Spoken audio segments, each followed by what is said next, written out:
একইভাবে আল্লাহ রাব্বুল আলামিন সূরা ফাজরের 2 নম্বর আয়াতে 10 রজনীর শপথ করেছেন। হযরত আব্দুল্লাহ ইবনে আব্বাস রাদিয়াল্লাহু তাআলা আনহু ইরশাদ করেন, এই 10 রজনী হচ্ছে জিলহজ মাসের প্রথম 10 দিনের রাত। তো যেহেতু আল্লাহ রাব্বুল আলামিন এই 10 রাতের কসম করেছেন, তার মানে এটার ফজিলাত অপরিসীম। এর কয়েকটা ফজিলাত আমি আপনাদের সামনে শেয়ার করছি। এক নম্বর হচ্ছে রাসূলুল্লাহ সাল্লাল্লাহু আলাইহি ওয়াসাল্লাম ইরশাদ করেন যে জিলহজ মাসের প্রথম দশকের যে কোনো আমল আল্লাহ রাব্বুল আলামিনের কাছে অন্যান্য দিনের আমলের চেয়ে অধিক প্রিয় এবং মহৎ। সাহাবায়ে কেরাম যখন এই ঘোষণাটা শুনলেন তখন অনেকে কৌতূহল হলেন এবং কেউ কেউ প্রশ্ন করলেন, ইয়া রাসূলুল্লাহ, আল্লাহর পথে জেহাদের চাইতেও কি এই দিনের সাধারণ আমল আল্লাহ রাব্বুল আলামিনের কাছে অধিক প্রিয়?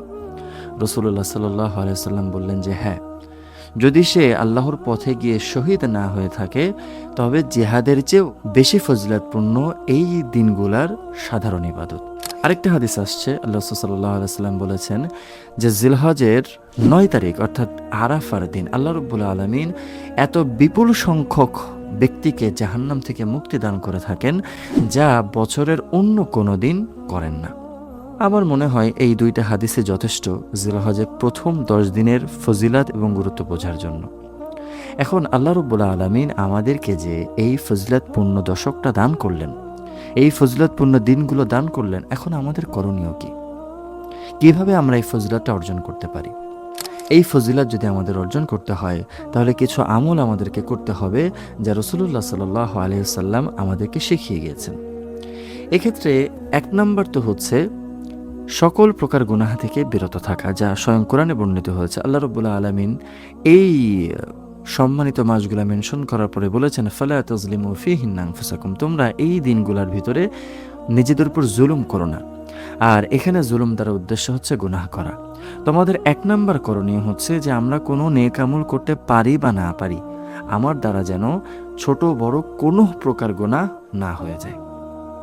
2 নম্বর এবং খুবই গুরুত্বপূর্ণ একটা আমল হচ্ছে এই দিনগুলিতে রোজা রাখা। হাদিসের ভিতরে আসছে রাসূলুল্লাহ সাল্লাল্লাহু আলাইহি ওয়াসাল্লাম 4টি আমল কখনো ছাড়েননি। 1 নম্বর আশুরার রোজা, 2 নম্বর জিলহজের প্রথম দশকের রোজা, 3 নম্বর প্রত্যেক মাসের 3টি রোজা, 4 নম্বর ফজরের সুন্নাত। সুতরাং আমাদেরও উচিত জিলহজের 1 থেকে 9 তারিখ রোজা রাখা। বিশেষ করে 9 জিলহজ যেটা আরাফার দিন, এই দিনটা বিশেষভাবে অন্তত রোজা রাখা। যারা হাজি সাহেবান আছে তাদের জন্য তো এই রোজা না, কারণ হাদিসের ভিতরে আসছে আল্লাহ রাসূল সাল্লাল্লাহু আলাইহি ওয়াসাল্লাম যখন হজ করতে গিয়েছিলেন তখন এই দিন রোজা রাখেননি, কিন্তু এমনি সময় তিনি রোজা রেখেছেন।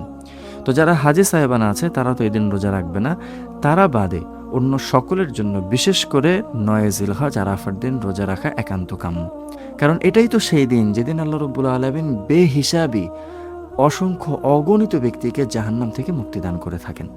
3 নম্বর আমল হচ্ছে জিলহজের চাঁদ ওঠার পর থেকে নিয়ে শুরু করে কুরবানির আগ পর্যন্ত চুল নখ ইত্যাদি না কাটা। এই আমলটা যদিও যারা কুরবানি করবে তাদের ক্ষেত্রে বিশেষভাবে আল্লাহ রাসূল সাল্লাল্লাহু আলাইহি ওয়াসাল্লাম বলেছেন, কিন্তু অন্যান্য হাদিস, আসার এবং উলামায়ে কেরামের বক্তব্যের আলোকে এটা বুঝে আসে যে এই আমলটা যারা কুরবানি করবে না তাদের ক্ষেত্রেও সমানভাবে প্রযোজ্য। 4 নম্বর হচ্ছে এই দিনগুলাতে বেশি বেশি তাসবিহ পাঠ করা, জিকির করা। আল্লাহ রাসূল সাল্লাল্লাহু আলাইহি ওয়াসাল্লাম 3টে তাসবিহ বেশি বেশি করতে বলেছেন। একটা হচ্ছে লা ইলাহা ইল্লাল্লাহ, আরেকটা হচ্ছে আল্লাহু আকবার, আরেকটা হচ্ছে আলহামদুলিল্লাহ। আর এই 3টা তাসবিহ একত্রে জমা হয়েছে তাকবীরে তাশরিকের ভিতরে, যেটা আমরা 9 জিলহজ থেকে শুরু করে 13 জিলহজ পর্যন্ত ওয়াজিব হিসাবে আমল করে থাকি। তাকবীরটা হচ্ছে আল্লাহু আকবার, আল্লাহু আকবার, লা ইলাহা ইল্লাল্লাহু ওয়াল্লাহু আকবার, আল্লাহু আকবার ওয়ালিল্লাহিল হামদ।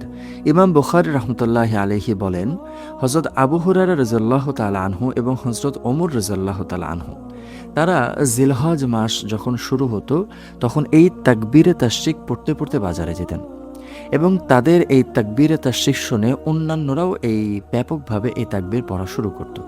আর এইভাবে পুরো এলাকা জুড়ে তাকবীর ধ্বনিতে একেবারে ভরে যেত। তো সাহাবায়ে কেরামের এই আমল থেকে বুঝে আসে যে শুধু 9 জিলহজ থেকে না, একেবারে জিলহজের 1 তারিখ থেকেই মুস্তাহাব হিসাবে প্রত্যেক নারী পুরুষের জন্য এই তাকবীরে তাশরিকের আমল বেশি বেশি করা উচিত।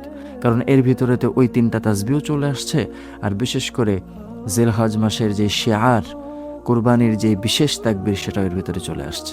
5 নম্বর আমল হচ্ছে 9 জিলহজের ফজর থেকে শুরু করে 13 জিলহজের আসর পর্যন্ত মোট 23 ওয়াক্তের পর প্রত্যেকের জন্য একবার তাকবীরে তাশরিক পড়া। এটা হচ্ছে ওয়াজিব। তবে পুরুষরা উঁচু আওয়াজে পড়বে আর যারা মহিলা আছে তারা নিম্ন আওয়াজে পড়বে।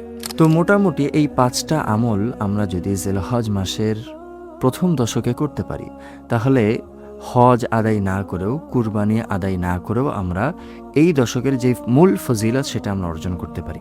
আল্লাহ রাব্বুল আলামিন আমাদের সকলকে জিলহজের প্রথম দশকের ফজিলত পরিপূর্ণরূপে অর্জন করার তৌফিক দান করুন।